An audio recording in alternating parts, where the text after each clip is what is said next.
This episode is brought to you by Cora tampons. Made from 100% certified organic cotton, every Cora product is made with pure and ethically sourced ingredients. No pesticides, no fragrances, no bleach, no BPA, no synthetic materials. If you're still using conventional tampons, we need to talk.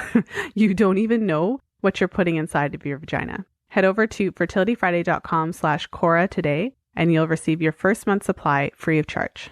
This is the Fertility Friday podcast, episode number 145.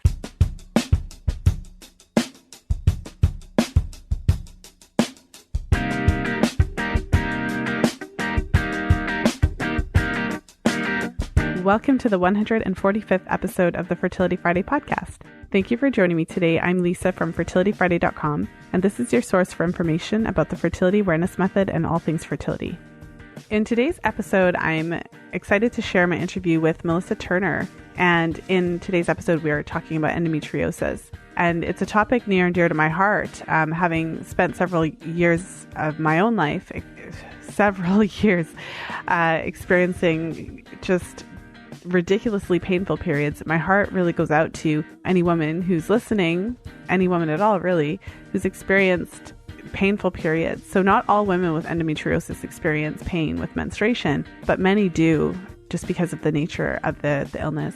And so if you have found yourself struggling with period pain, and maybe on one level you know that it's possible that could not be a reality for you anymore, because there are, if you've been following the show, I've spoken to women who have been able to overcome their period pain, and I myself overcame significant period pain over the years. So I just want to send you some words of encouragement so that you know that it is possible. And the way that when you look at your menstrual cycle as the fifth vital sign of your health, then really if you're having painful periods, your body is sending you a message loud and clear that something is awry, that there's something that we need to look at. And as all of my clients discover through our work together, your menstrual cycle is a real wealth of information. There's so much information you can gather just by looking at your menstrual cycle. It kind of boggles the mind. So if you've been on this path trying to sort out what's happening with your cycles and you're looking for a bit of extra support, make sure to check out my Work With Me page. You can head over to fertilityfriday.com/workwithme and set up your free 15-minute consultation. And you're really ready to dive in and find out what's happening in your cycles and how it relates to your health. I definitely encourage you to head over to fertilityfriday.com/workwithme. And before we jump into today's episode, I just want to take a moment and thank our sponsor. Today's episode is sponsored by Cora tampons. Today I want to talk about cotton.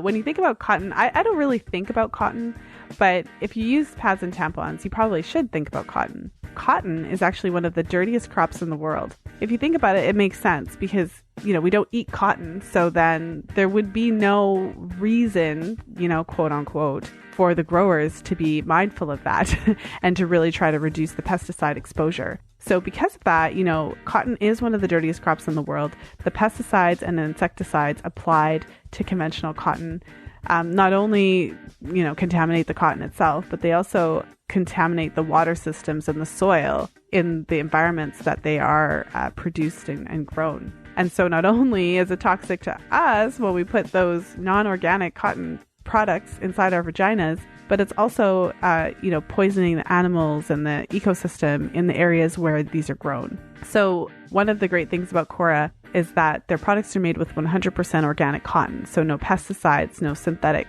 chemicals and toxins or materials. And so in a way, you're supporting the environment because by supporting Cora tampons, you're not contributing to that environmental devastation associated with excessive pesticide use, but you're also supporting your own body by not loading your body up with chemicals and toxins. So if you haven't checked out Cora tampons, make sure to head over to fertilityfriday.com/Cora and set up your free 30-day trial. So what's really neat about Cora is that you get your first month's supply free of charge. So you actually get to try out the products and see how great they are for yourself firsthand. So again, that's fertilityfriday.com/Cora. Now let's jump into today's episode.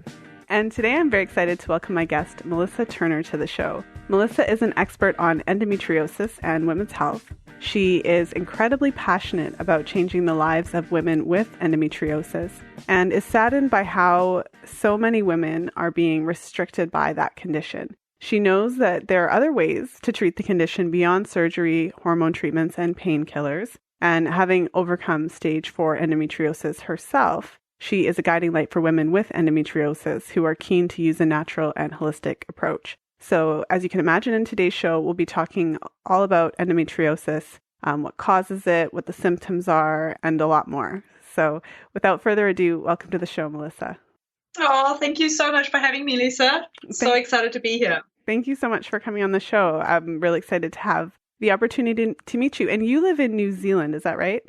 Yes, I live on the other side of the world for most people. So it's 9:00. We're recording this at, of course, at different times, but so right now it's 9:00 p.m. So I'm curious what time it is over there. It's just after 2 p.m. Okay, but like tomorrow? Is it tomorrow there? Is it? It is. It's Thursday. Yes, it's the next day. That's awesome. All right. Well, that kind of gives a sense of where we're at in the world. So I love that I can do this and that I could talk to people all over the world. It's so fun. But I did give you a bit of an introduction, and I would love for you to share a little bit about your work with the audience, but I also want to hear a little bit about your own experience with endometriosis and how it led you to do the work that you're doing now.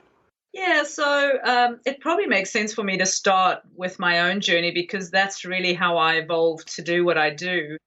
I had been through 15 years of trying to manage my endometriosis through the traditional medical system, so I've done all sorts of hormone treatments. I've had 7 surgeries, and I was pretty much living on painkillers and all sorts of drugs to counteract the symptoms I was getting from those hormone treatments.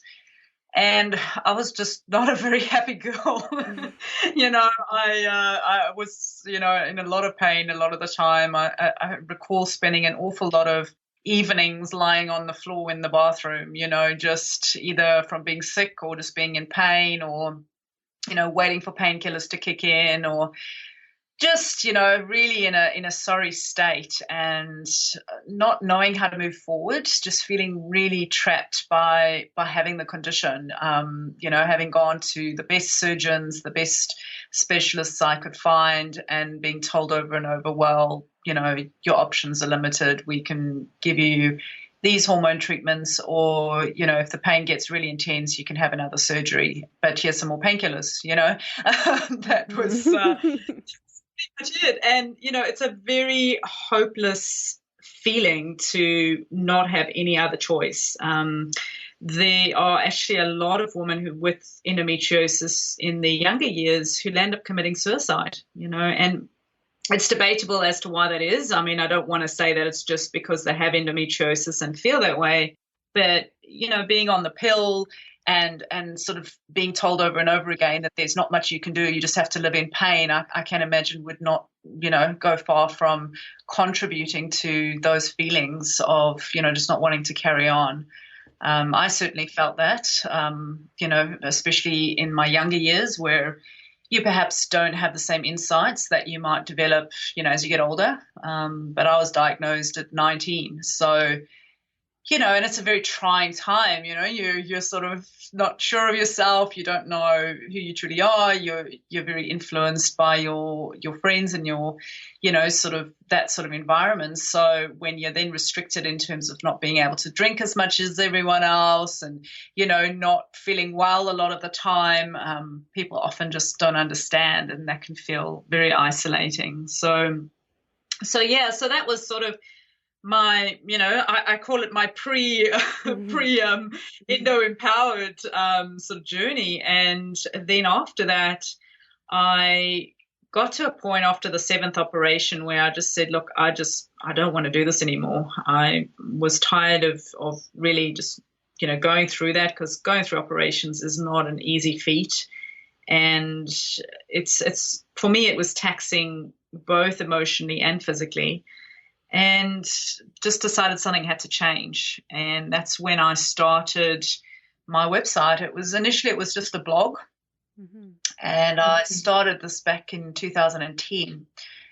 And I actually called it Cure Endometriosis because my mission was to cure myself of endometriosis. I've since changed the name because I got so much slack for the name. But anyway, so I changed It's now called Endoempowered because it is about empowering women, and how they can manage endometriosis.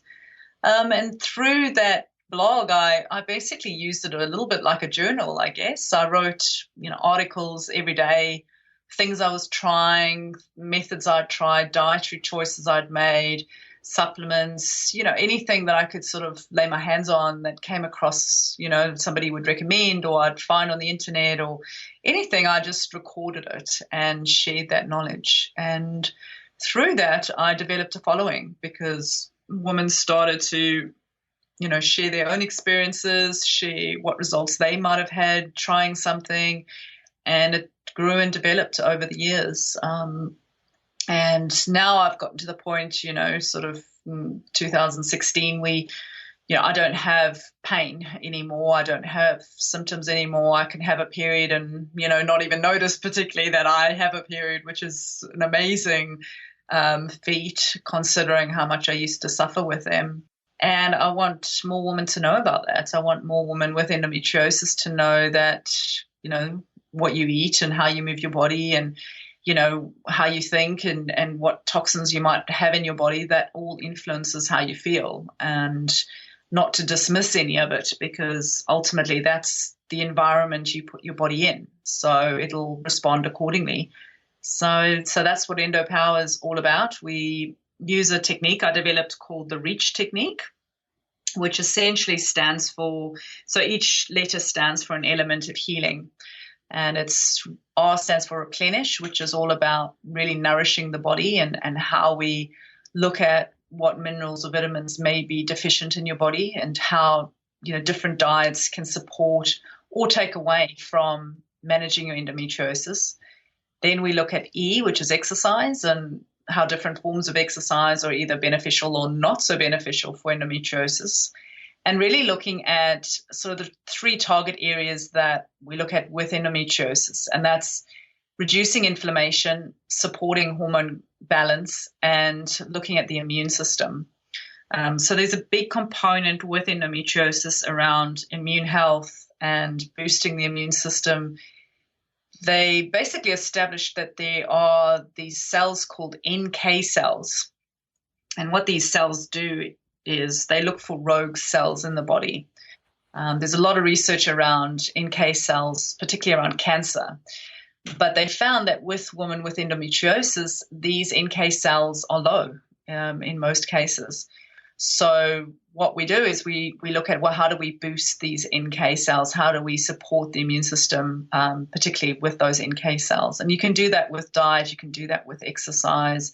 Lowering cortisol, so lowering your stress levels is a big one because cortisol takes away from those NK cells. And within my program, we go through all these steps, and one of them with being cortisol is looking at the emotional ties that you might have either to endometriosis or within your life, so things that may have happened to you that cause you emotional stress that you're holding within your body.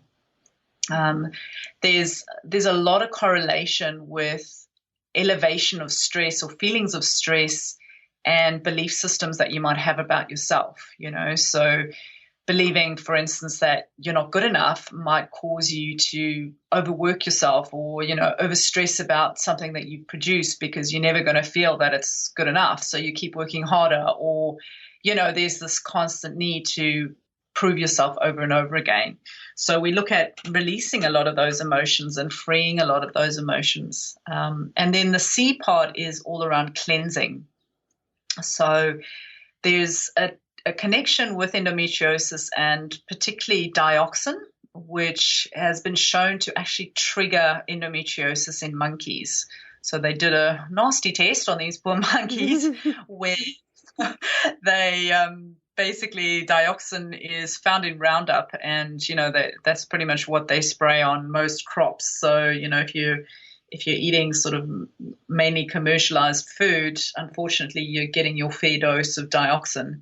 And so they proved basically that dioxin triggers endometriosis in monkeys. So there's a lot of connection with liver health and endometriosis, or liver not functioning as well. And so we look at ways to boost liver health. We look at, what other toxins might be in your body that are attributing to poor liver function.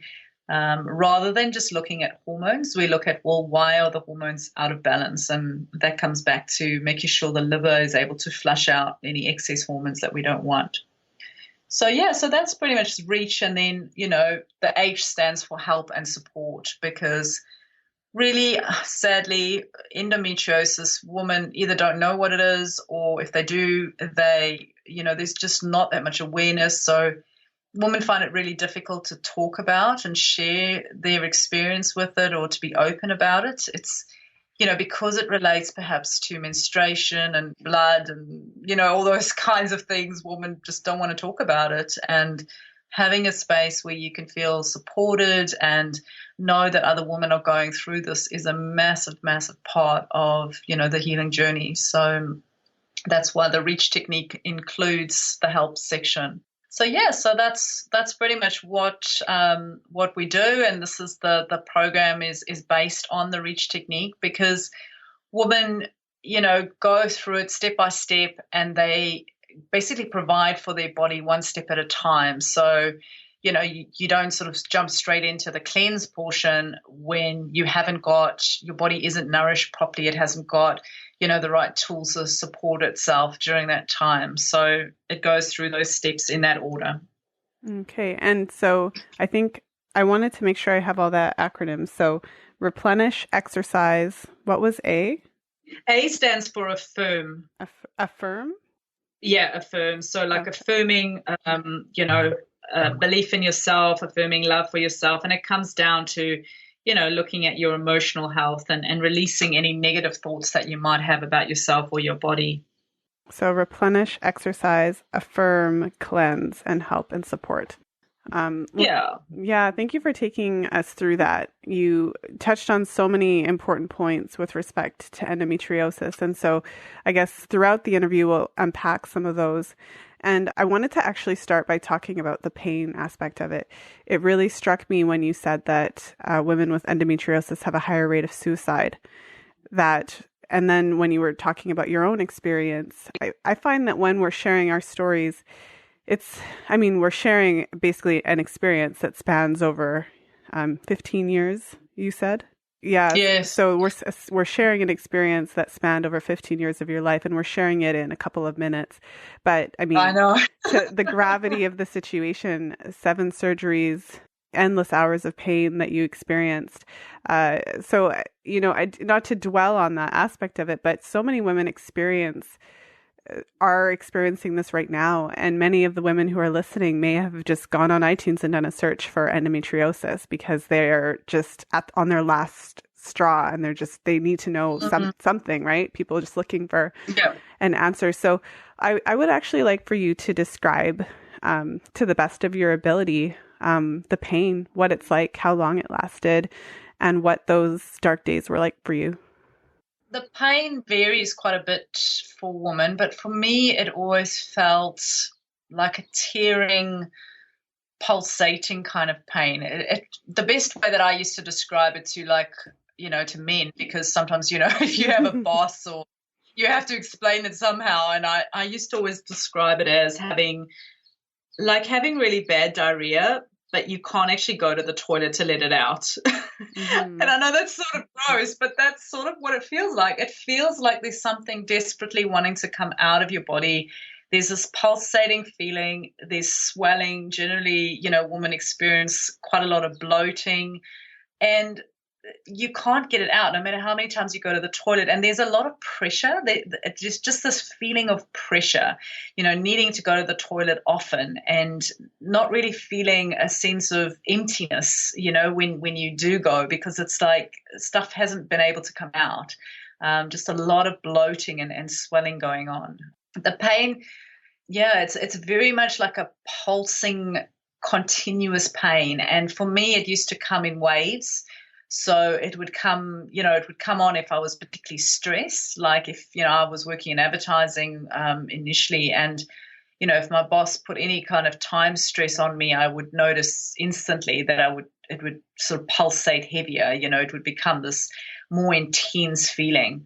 If you had to visually describe it, I would describe it like you had a whole lot of little, boxing guys inside your stomach, and they were all boxing you at the same time. Imagine sort of 20, 30 little men, sort of boxing inside your stomach. That's kind of what it feels like for me. Women sometimes describe it like more piercing pain or like a stabbing pain.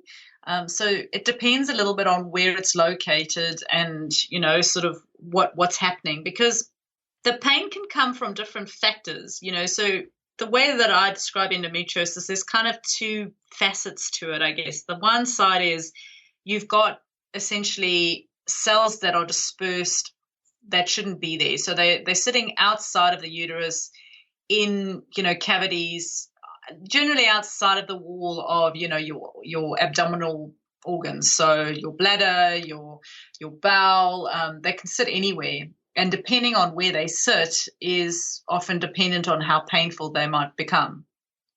So some women have got endometriosis, but they don't experience a huge amount of pain because they just happen to sit in a better location. Other women have sort of mild stage endometriosis, or what they call stage 1 endometriosis, but they have incredible pain. So, the pain severity isn't necessarily an indication of the stage severity. The stage is really reflective of how much it is versus how much pain you're in.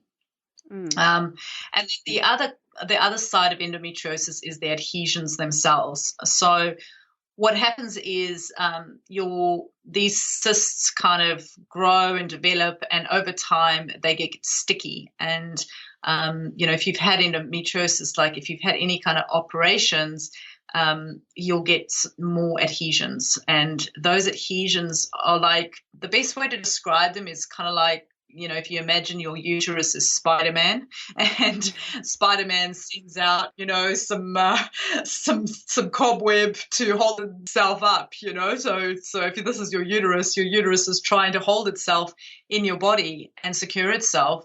And so it sends out, cobwebs in different directions. And that's kind of what they look like, and it's kind of what they feel like, So it creates restriction in the abdominal area. And that restriction is painful because those organs are meant to glide over each other. You're not meant to have anything stuck in there. Your bowel is supposed to be able to move freely. Nothing is particularly held down per se in that area. And so when things start to stick together, that can be really painful. And women notice this particularly around exercise or sex. If they're having sex and they get pain during sex, that's a key indicator they may have endometriosis. Because, when you're having sex, there's movements going on.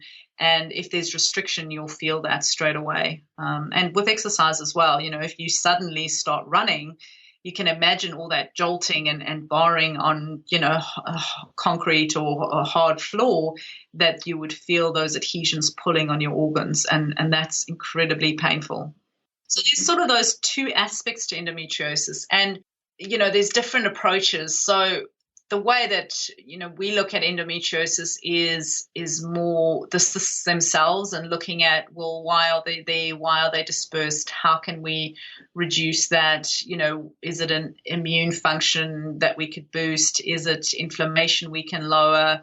And, there is a hormonal aspect as well, where those lesions fluctuate and grow with your hormones, because they essentially come from the same location as endometriosis is called endometriosis because they're the cells from the endometrium, and the endometrium is what forms every month. That's what, I don't know, how much detail do you want me to go into your audience? The listeners are probably familiar to some degree, but basically that's supposed to happen inside of your uterus. That's basically the endometrial lining is what your period is essentially. And so it sounds like what you're saying is that these cells are traveling outside of the uterus where they're not supposed to be, but they're still responsive to estrogen and progesterone. So when you're in the beginning stage of your cycle, estrogen triggers the growth of the endometrial lining, so it's growing. And then progesterone triggers the proliferation and the the maturation of the lining. So that's all happening on your ovary or on your bowel or on your bladder. Like it's so hard to even imagine that, actually kind of visualizing that happening. Yeah. Well, and this is why, medically they focus on that. They focus on basically stopping ovulation or stopping that natural process, because they're trying to stop the cells from doing the same thing. But, there's a whole lot around that. What we look at is rather, okay, why are those cells in the wrong place? How do we, make sure that there isn't any kind of imbalance in terms of hormones? Because what can happen is women can experience estrogen dominance. So basically they have too much estrogen, which causes those cells in the uterus to become thicker, so the endometrium becomes thicker. And so there's some, theory that because this lining becomes thicker, it's much easier for those cells to then disperse outside of the uterus. So what we look at is, okay, well, that's a hormone imbalance. So you've got too much estrogen, not enough progesterone. How can we balance that naturally? Mm-hmm. And, so we look at, well, why is there imbalance? And generally that imbalance can often be associated to toxicity in the body. So just having too many xenoestrogens in the body, so consuming foods that are, cooked in plastics, drinking out of plastics, foods that have a lot of pesticides and fungicides in them. That's all, any kind of toxin that is a fat soluble is generally going to affect your hormone balance. And then looking at liver health. So if your liver health isn't supporting your body, you'll struggle to flush out those excess estrogens. And that means they'll just recirculate, which means you'll keep on having estrogen dominance, so no matter how much you try and, take something, or, I've seen women take progesterone cream to try and boost progesterone. Ultimately, that to me isn't the root cause. You're just looking at hormones, but why the hormones are out of balance is really what I like to focus on, so looking at, well, how do we support your liver health to make sure that those hormones get flushed out? And then beyond that, how's your bowel health? Because if your bowels aren't working and you're not, sort of going to the toilet and not have enough fiber to get that out, then once again, it's going to get reabsorbed. So, so it's sort of this, we look at it from a broader perspective. But so that's, that sort of gives you an idea of what's going on with endometriosis. I mean, it's not a simple condition by any means. No, there's lots of degrees and nobody really knows anything. You do any kind of research on it and they go, well, this is still inconclusive, but in my experience, having had the condition as severe as I did and having followed my REACH technique and implementing strategies to support those three areas. So, hormone balance, immune system, and reducing inflammation, by just focusing on those three things. And then obviously liver, underlies all of that. That's shifted so many things for me and for the woman that I've helped over the years, because those are sort of the three key symptoms as well. What I get women to do in the program, and I say to them, look, write down a full list of all the symptoms you experience, so not just the ones that you're familiar with, like period pain and, you might get PMS or, like the hormone related ones they're often familiar with. But it goes beyond that, so a lot of women with endometriosis experience, a sensitivity to catching colds. They might have allergies, they have skin sensitivities, food sensitivities, noticing things like poor bowel health. That's a very common one that I see a lot. Women have either got constipation, IBS, or, loose stools. And this is often why I think a lot of women get dismissed when they go and see a GP, because they go, oh, it's just, irritable bowel syndrome, because the symptoms and the experience of that is very similar. If you sort of relate that to a doctor in terms of what you're going through, it sounds very similar. So I can see why it gets dismissed quite easily. But, and then carrying through, headaches, having migraines, having, I actually have a blog on my site called 20 Symptoms of Endometriosis, or Associated Symptoms, because there's so many things that women are putting up with and they don't necessarily realize that they're all related. And so what we do in the program is we take those 20 symptoms and then we group them up, and they land up being those 3 key areas. So inflammation, hormone imbalance, and immune system. And then we take the REACH technique and I show them exactly how you use food to support each one of those, how you use exercise, how your emotions play a part, and how to cleanse, so it's like there's a strategy behind it, and that, it's working, which is what's so cool, because I hate it when people say, I'm thinking of using the natural approach, or, would you recommend the natural approach? And it's just so vague, and there's no strategy behind it. So then, women will often say, I tried the natural approach, but it didn't work.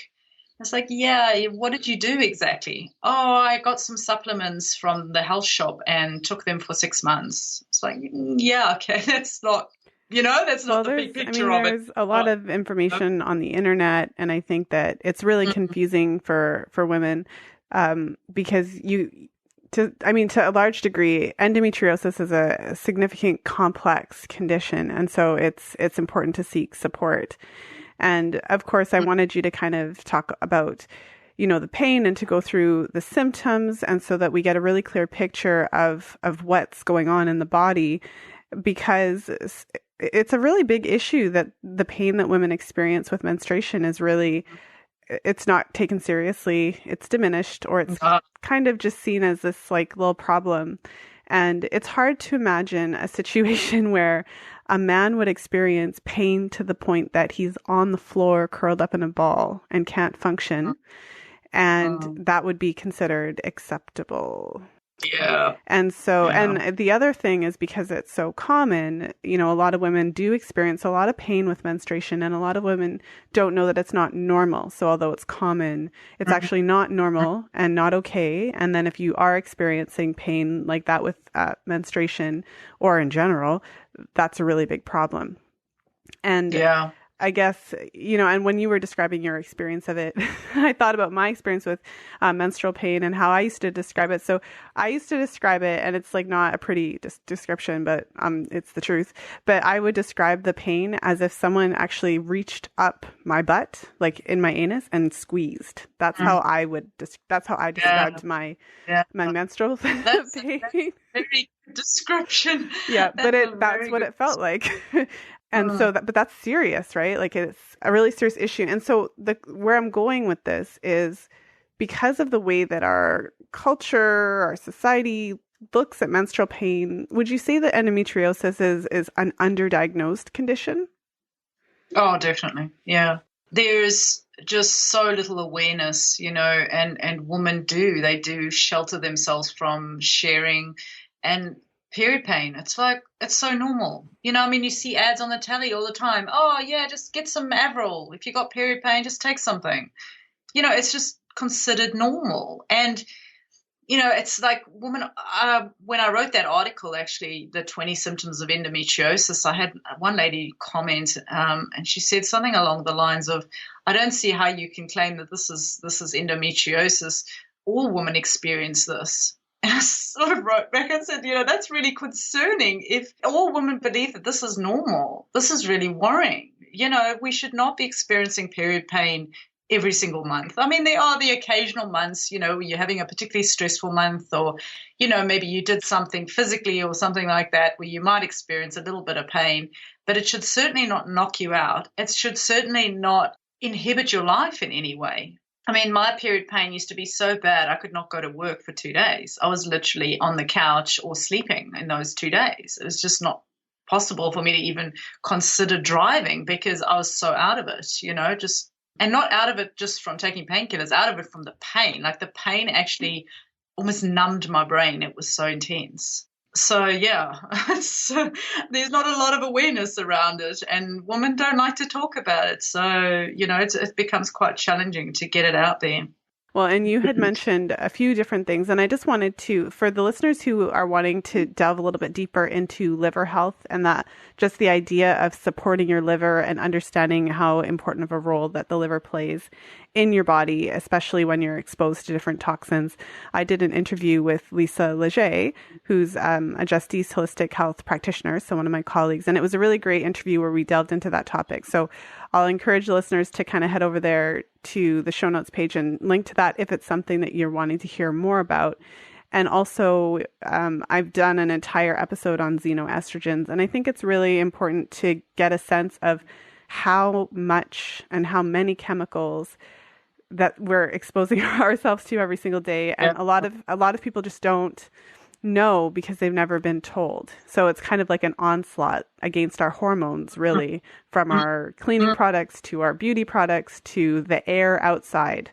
And so another thing that was really concerning that you talked about was the Roundup connection, because glyphosate is sprayed on everything, especially bread, right? That's really fun. Yeah. And so interesting.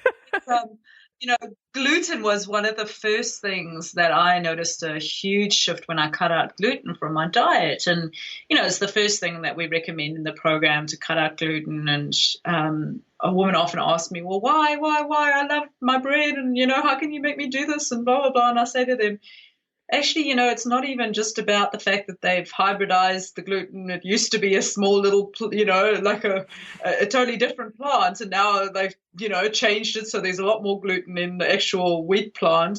But it's the fact that it's been sprayed 22 different chemicals. It's like, no wonder everyone's having a reaction to it. It doesn't surprise me at all. And the part about, I think I've said this on the podcast one other time, but there's a thing that they do that, or maybe I haven't. This could have been something I was talking about with a client. But with the wheat, the way that they grow it now, of course, because it's about getting the biggest yield, they actually, they spray the crops throughout the growth process. But before harvest, they spray the plants again, the wheat plants, and basically kill them, because while they're dying, they kind of sprout a little bit. Like it's like they're dying, their last really? dying. Yes. So they actually spray them to death, because then at the end, because that makes them kind of bloom more, so that they get a bigger yield. Yeah. So it's like really gross and really serious, especially because those bread is in everything. Yeah. And so what I guess where I want to shift a little bit to now is, because a lot of women who've experienced period pain then and are now wondering if they may have endometriosis can't imagine having a period without pain. I know I couldn't for many years. And, now my periods are pain-free. So just like what you said, it's kind of like they happen. It's not like you don't know that they're happening, but it's no longer a noteworthy event when I get my period. It's no longer noteworthy. It happens. And then my life goes on but before it was this noteworthy life kind of taking over, make sure I have the Advil handy type of event. So maybe you could describe the process a little bit of how this shifted for you, and what were the things that you would say, these made the biggest difference for me? I think, but just to kind of step back a little bit, I think I might just cover a couple of key differences between maybe yourself and somebody who has endometriosis. The biggest difference I notice with clients who have endometriosis is pain during sex. So, if you're worrying about whether you might have endometriosis, that would be a key indicator to me is, if you have got pain during sex, then I would definitely consider that you might have endometriosis. A lot of the other sort of symptoms are very similar, just period pain, just feeling tired a lot. These things can be put onto a lot of other conditions, but the sex one, I think, is a big distinguisher that I think is much more easy to kind of note. So coming back to your question, I think it's really been a journey. I can't say that there was one particular thing or one, sort of key thing. I think it comes down to the way that I describe my approach, I guess, is kind of like an environment that you create for your body. So, because women often say, I tried changing my diet and it made no difference. And I sort of research that, because initially I actually had a program which was called Eat Endo Happy, and it was just about nutrition. And I had a few women go through it and they didn't get the results I was getting. And I didn't feel good about that. I really want women to feel better. So I actually removed it from my website because, it was like, well, if women aren't getting the results, then I don't want to have that. And what I did was I looked into that a bit further and realized that a lot of these women, they were eating healthy, but they were stressed out about eating healthy. So they were being super, in their words, strict about what they were eating. They were just generally stressed out, worrying about getting pregnant, worrying about whether the endometriosis was spreading. They had a lot of these kind of body issues around, how they felt about their body. They weren't happy with their body. They felt, that their body had let them down. There were a lot of these kind of connections that are made. And that's why, I then decided, okay, I need to develop a more holistic approach. And so the way I describe it is like a plant. If you think about a plant, it needs good soil, it needs good water, it needs good sunshine, and if you give it some food, it'll grow super strong. It's kind of, it's really simple, but that's kind of what we're doing when we approach endometriosis holistically. We're giving the body all the right environmental things to make it flourish, and then it does the healing. So it's not like, diet specifically does one thing or, oh, yes, if I breathe 10 times in this order on this day, then I'm going to have better results. Do you know what I mean? It's not, there's not one supplement or one, there's not one thing. It's, okay, your body needs support in that area, so maybe we'll supplement for that particular thing. But overall, it's more about reducing stress, nourishing your body with the right food so it's got everything that it needs. It's moving your body so your lymphatic flow is going, so you're flushing out toxins through sweating, and it's making sure there's nothing inhibiting your health. So if you've got parasites or if you've got any kind of liver issues, or if you've got genes that might be influencing your ability to detoxify, all of those things, we look at all of that, but it's more looking at the environment of your body, so like the house that you're living in, and then correcting those and making sure that there's lots of the good stuff and not so much of the bad stuff. And then the body kind of goes, oh, okay, cool, I feel better, I have what I need, and then it gets to work. Does that make sense? Yeah, it totally makes sense. You're basically taking one of the analogies that I talk about all the time with my clients, and as well through my Justice training, is the analogy of the straw that broke the camel's back. And so in the work that I do with my clients, it's the same idea where you're trying to identify what is basically stressing the body, completely. And so, for instance, like the dietary, the toxins, the xenoestrogens, whatever, that particular woman's stressors are, that visual of all of those things being on her kind of proverbial camel's back. And then part of the process is to kind of unpack it. If nutrient deficiency is on there, kind of address that. So piece by piece. And it's a similar analogy to what you're describing, because once you get at those foundational things, you're basically getting that stuff off of the camel's back so the camel can just live and recover. And then the body's healing mechanism, the body's healing mechanism is able to then kick in. And then you're able to identify, okay, so she is lacking in this area, so maybe she could benefit from this particular supplement. But before that, you can't really, it's like the clouds need to part before you can really see what's happening. Yeah, exactly. Yeah. And it's sort of interesting to me because, stress is like one of the key things that women with endo. And I think a lot of that is this sense of hopelessness that unfortunately, comes with having the condition, and it's this unknown. And I think that's where, doing a lot of work where you have that support, you have a lot of internal work or loving yourself work, where you actually sit down and you really come to terms with things and acknowledge where your body's at and support your body as best you can. Because I know for myself, I went through a lot of times where I resented my body so much. I mean, I used to make jokes all the time that I want to go to the body shop and replace my body bits, because I don't like this body. I don't like that it's got all these bits that are wrong with it. And that's how I used to talk, It's like, oh, my body's broken. Can't I just get a new one? And it's just not a good way to look at yourself, Mm-hmm. It's not very supportive of your body. It's like I often describe it as, if you look at your body as a young child, you would nurture it and care for it and do the best that you can, no matter what was, going on. But yet we don't do that for ourselves. We don't nurture ourselves and look after our body, the same way we would a child. So that's something I always encourage my clients to do, is really think about it that way. Well, and it's interesting that you bring that up, because I've had a number of guests on the show who have spoken about that same idea in different ways.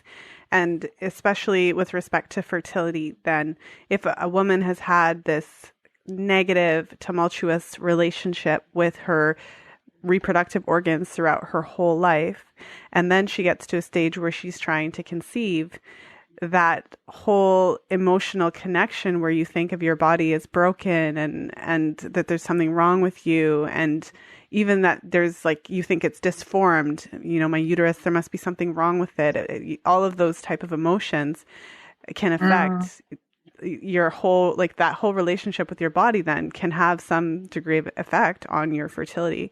And so there's a couple of things that I wanted to kind of draw from that. I mean, we don't have time to go into in depth in terms of the relationship between endometriosis and fertility, but perhaps you could talk a little bit about the implications then for a woman who has endometriosis, and then later on when she is actually ready to conceive. Well, the main thing that happens is inflammation. So with inflammation, what happens is your body, firstly, it's responding to something, like it feels like it's being attacked, so it becomes inflamed to protect itself or to heal something, so those cysts, those dispersed cysts, it's like going, hang on a second, these are not supposed to be here. And so it becomes inflamed. And there's generally, with endometriosis, I've noticed that women are not just inflamed in one area of the body. There tends to be across the board. So there tends to be inflammation in the gut. There tends to be inflammation. It's a condition called interstitial cystitis, which is, where the bladder becomes inflamed. And so, there's just this overall kind of inflamed reaction.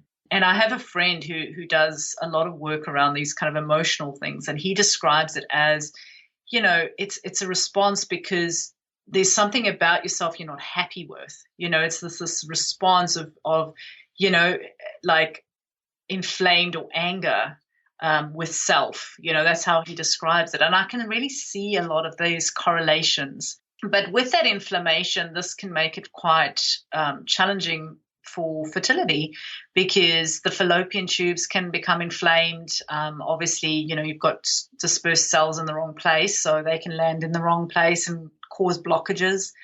But also I've found women who actually there's an autoimmune response towards the sperm coming into the body. So they actually respond by killing off the sperm because it's a foreign thing, so it's sort of like, what are you doing here? You're not supposed to be here. And obviously that's a bit of a problem. If, the sperm are not welcome, well, then, you're not going to be able to carry a child. There is one key thing that I do want to mention just around fertility, if we still have time, is there is a gene called the MHTFR gene. I'm sure you would have had someone on your show talk about it. Mm-hmm. But I've noticed that quite a few women with endo have got this gene. And with that gene, you will struggle to produce enough progesterone, particularly in the early stages of pregnancy. So, endometriosis and miscarriages are also, there's a lot of connections there. So I often question, whether I'd love to do a study where we could take, the connection with a number of women who have endo and the MHTFR gene, because I reckon there would be quite a lot of comparative data between the two. So yeah, I mean, that's, an aside, but that would certainly play a big part in terms of ability to have children. So Well, and for any of the listeners who want to kind of dive a little bit deeper into the MTHFR gene mutation, which alters how well you're able to methylate certain super important nutrients. I mean, folate, everyone knows how important folic acid is for pregnancy. And that's just like the tip of the iceberg. So in episode 54, and I'll link that in the show notes, I interviewed Diane Ketty and we really delve into that and recurrent miscarriages and how that's related. So it's really interesting that that's also connected to endometriosis. And so before I go into kind of my final questions of the day, I did want to ask you, for a woman then who thinks that she may have endometriosis, so I'll link to the article that you mentioned, which is the 20 signs of endometriosis. Yeah, so I've one blog article, which is the 20 associated symptoms, but I've also got a mini quiz on my website as well, which women can do, which will guide them through on whether they might have it or not. Okay, so we'll link to those. And so say a woman goes to your site, she looks at those 20 things and it's like ding, ding, ding, and then she takes the quiz. So how then would she go about getting diagnosed? Yeah, this is the tricky part. So there's two mindsets around this. Obviously, surgery is the only definitive confirmed way to know you have endometriosis. But with surgery comes risks, and with surgery comes adhesions. So depending on how you feel, some women, if they're not in a huge amount of pain, then, you can just try using a holistic approach and your body might come right. Like in your experience, did you have surgery, Lisa? No, I never did. I had period pain. I've never received a diagnosis. I don't know if endometriosis was a factor in my painful periods, but like I mentioned, they are no longer painful. Exactly. So, this is the approach that I generally recommend, is that if you have got pain, if you have got things going on, try a holistic approach first. Like the saying goes, first do no harm before you go in there and do surgery. I mean, unfortunately, I've heard many cases where surgeries have gone wrong, nerves have been severed and all sorts of things can happen. But if you are in severe pain, you have been trying things and nothing has worked, then I would recommend surgery, just mainly to know what's going on. It's more of an exploratory kind of thing of saying, okay, where is it? Maybe there's adhesions, maybe there's things that are stuck together which shouldn't be stuck together, that are inhibiting things. It's more just to see what's going on. But make sure that you go to somebody who knows what they're doing. There's a lot of endometriosis surgeons that are specialists in this field. They really do know how to perform these surgeries with minimal damage. Don't just go to any old gynae, because trust me, they just don't know. And often they don't even know where to look or how to find the endometriosis. So yeah, that's sort of what I would recommend. I mean, I'm really not a big fan of surgery, and there is a lot of people out there who make all sorts of claims about surgery and all sorts of things, but I've had 7 of them, and I can tell you that with every single surgery you get adhesions, and adhesions are actually what cause more pain than the lesions themselves, in my experience. I've got women in my program. I mean, one woman's got an adhesion that's attached to her diaphragm. It's so risky that she can't even have surgery for that, but this is caused because she had, so many surgeries, so the body is healing, the body is trying to protect itself, so it forms these adhesions. So, it's a difficult question, actually, because, I don't want women to not have surgery, and potentially there might be things going on that could be inhibiting their health, but I also don't want to encourage surgery as a go-to like I did. I used to have surgery every year and a half because that was just what I thought was my treatment option. Yeah. So it's a fine line between the two. Well, and do you think then, because it sounds like what you're saying is that obviously this is something that there's no answer for, like a blanket, this is what you do. It sounds like for some women, it may be, it could actually be a significant help for them depending on how the disease is, or how endometriosis is presenting in their bodies versus another. But it also sounds like the only way to kind of get a confirmed diagnosis is actually through some sort of surgery. So would you say then, I guess to tie this up, is surgery or is a diagnosis is the diagnosis important? How important is it to receive a diagnosis? Or do you feel that if a woman is experiencing this pain, that she could actually just benefit from using a natural approach, and not in the general sense, in the specific sense with a trained practitioner, but using an approach such as the one that you use with your clients? Is it kind of like, do you need to get a diagnosis to go that route, or when do you need to get the diagnosis? I personally am a little bit like, I believe in the Chinese philosophy around disease in the body. I don't need a label particularly. I just know that there is an imbalance. Like your story is brilliant because you experienced pain, but you used holistic natural approaches to get rid of the pain. So you no longer experience pain. You don't necessarily need to know that there was this label or that label. As long as your body is healthy and well and you don't feel tired or you don't have period pain or you don't have pain during sex or any of those symptoms, then, what for? What is it? What does it give you? And I know this is possibly going to bring up some, some ifs and buts, but it is a personal choice. It really comes down to where you're at in your own journey, what you need. I mean, for me, I needed that confirmation because I needed to know that I wasn't imagining all this pain. I needed to know that it wasn't just all in my head, because that's what I'd been told for many years. So when I actually had a confirmation of you have stage 4 endometriosis, that allowed me to almost, it sort of come to a place of, okay, I'm not insane. I'm not losing my mind. So there's a little bit of that, because there are lots of women who go through years and years and years. I mean, I've heard women who've had 18 years of being completely dismissed by doctors, being told, it's all in your head, you've got psychosomatic issues, blah, blah, blah, being put on antidepressants, all this kind of thing.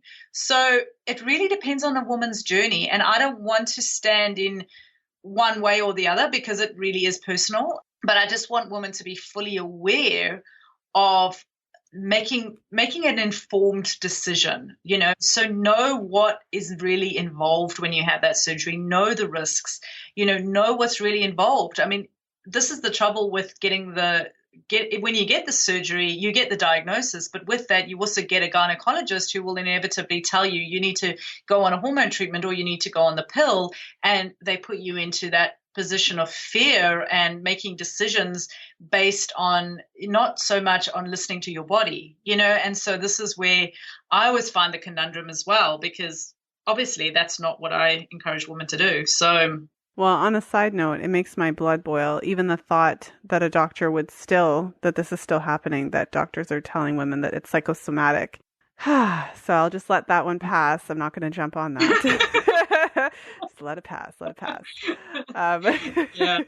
So a couple questions.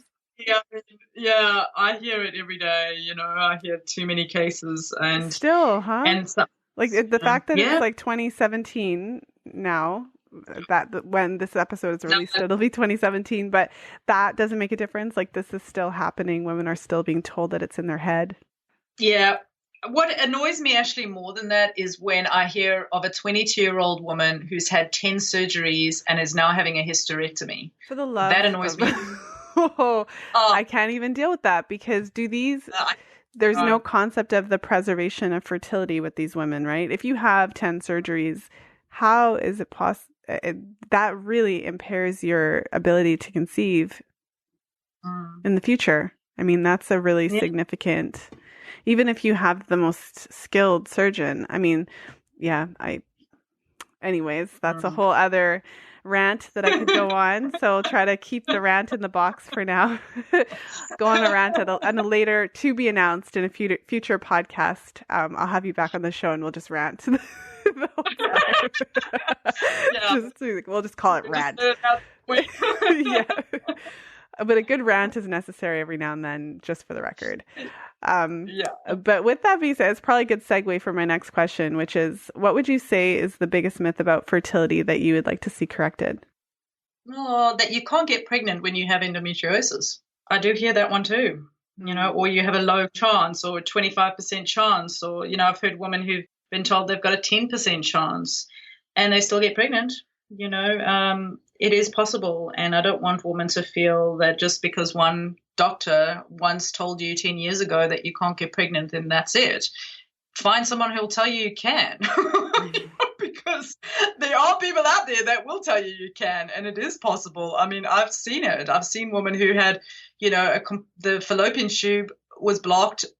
They had one working ovary, and, the fallopian tube flipped around and went the other way because the body can do that. I know. I had a story. I had a guest on, Rachel Ayer, and she told me that, and I had to stop the interview. I was like, what? Go back and explain to me how that's possible.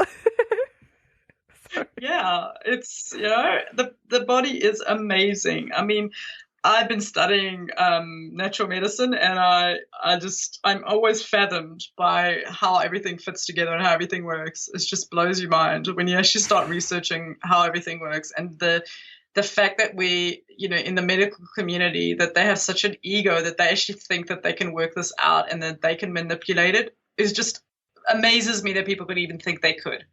Because it's just far too complex to get in there and muck around with things. It's just, why? Just aid the body. It knows what it's doing. It's not stupid. Mm-hmm. We should have more reverence for our bodies. And really, I resonate with what you say so much, because I completely agree. I think that it's pretty amazing, all the things that we can do in terms of science and technology and reproductive technology. And we're really fortunate to live in a time where all those cool things are possible. But even though we're capable of doing all these things that we weren't capable of doing, 50 years ago, 100 years ago, I don't feel that we have that much more insight into what's really happening in our bodies. And if everyone could just go around the circle and nod yes, I understand, to at least come to the agreement that we really only understand the teeniest, bit about what's truly happening in our bodies, then we would probably have less of the destructive stuff that is thrown at women and our reproductive organs. Public service announcement. PSA for today. And so, second last question of the day then, for a woman who's listening who may have had a confirmed diagnosis of endometriosis, or a woman who's listening and, just whatever it is, whether she does have it or not, but she is experiencing some of the challenges that we've spoken about today, what would you want her to know about endometriosis? That it can be managed quite successfully when you use a holistic approach.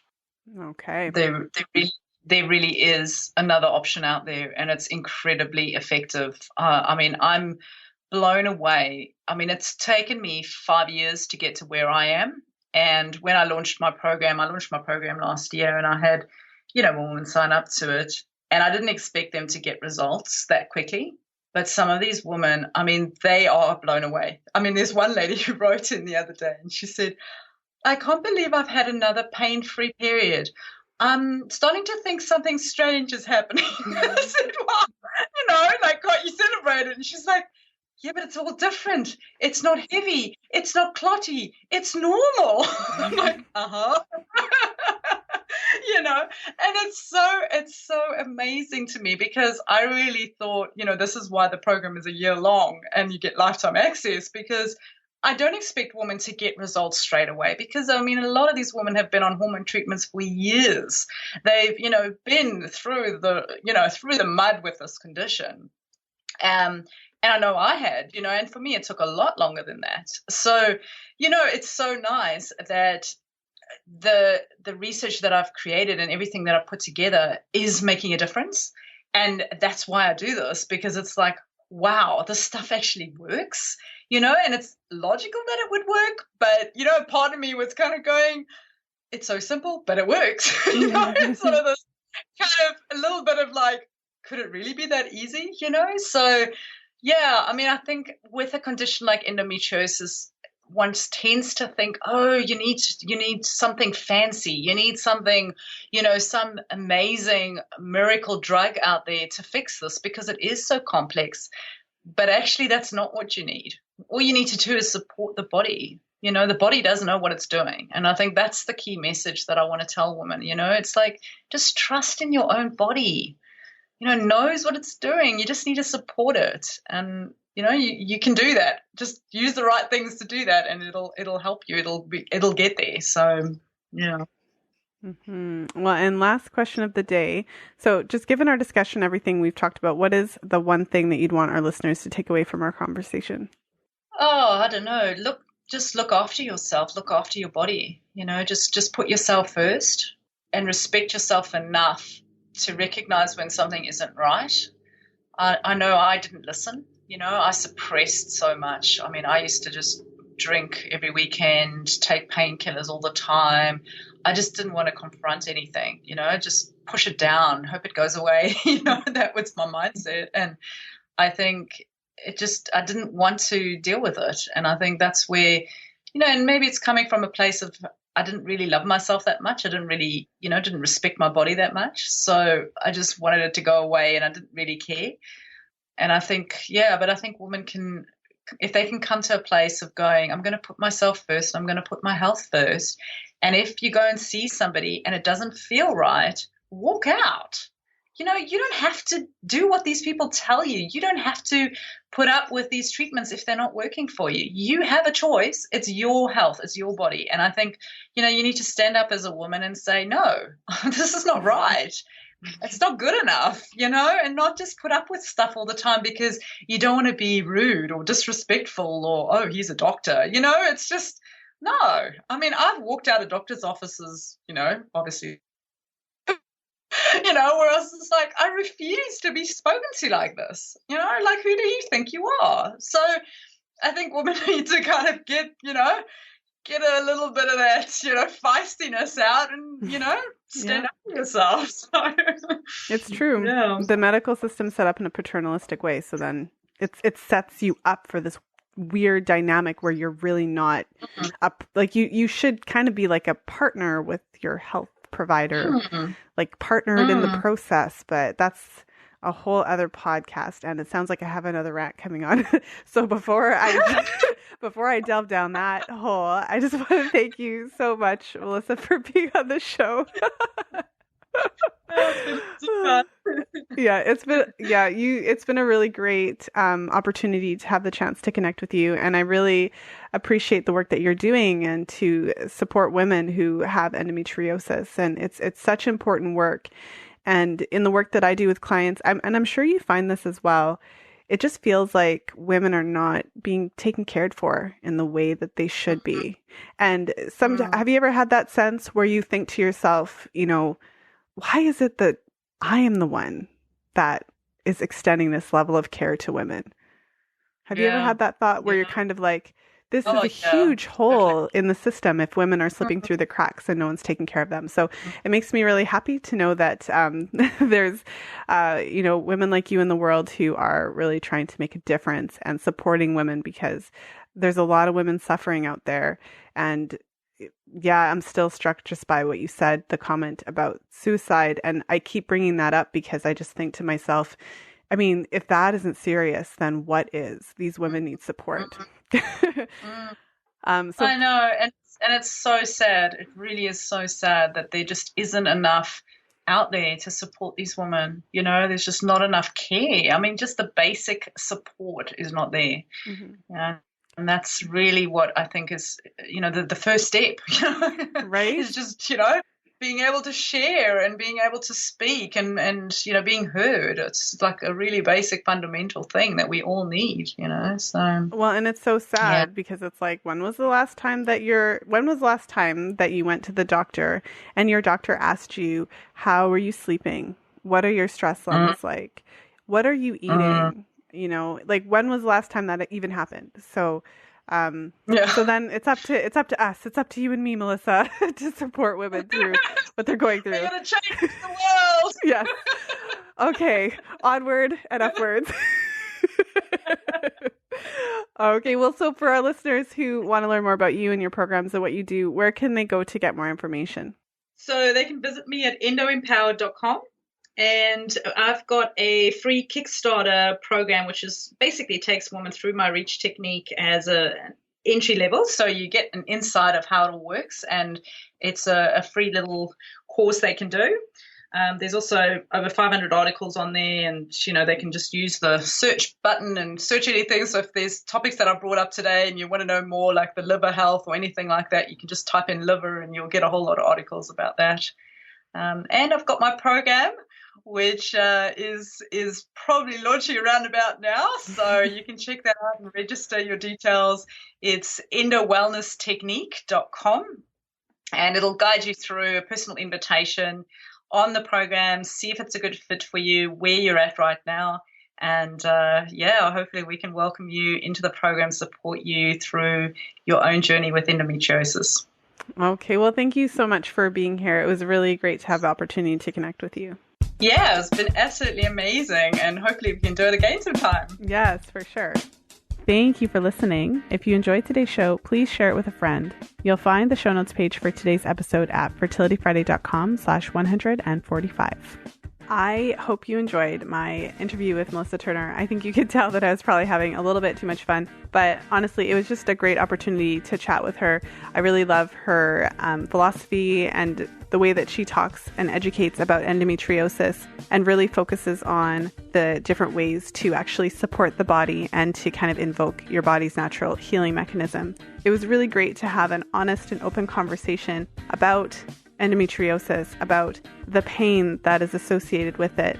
And it's really important to validate those experiences for women who have experienced period pain and who may have, undiagnosed endometriosis or have actually been diagnosed with endometriosis and are still struggling. And I mean, it's such a serious and complicated condition. It's not something where you can say, okay, take this supplement, it'll go away, or even something where you can say, okay, you make this one dietary change and then it's going to change overnight. But I think the important message is that there is hope and there is so much that you can do. And there are other options besides surgery, drugs, and the pill. The drugs and the painkillers and the pill obviously are not targeting the root cause, because ultimately your periods shouldn't hurt. You shouldn't be in excruciating pain every time you have your period. And if your doctor or your healthcare provider isn't taking you seriously, I can't even believe that women are still being told that the pain is in their head. That just is unconscionable. And so hopefully this episode has been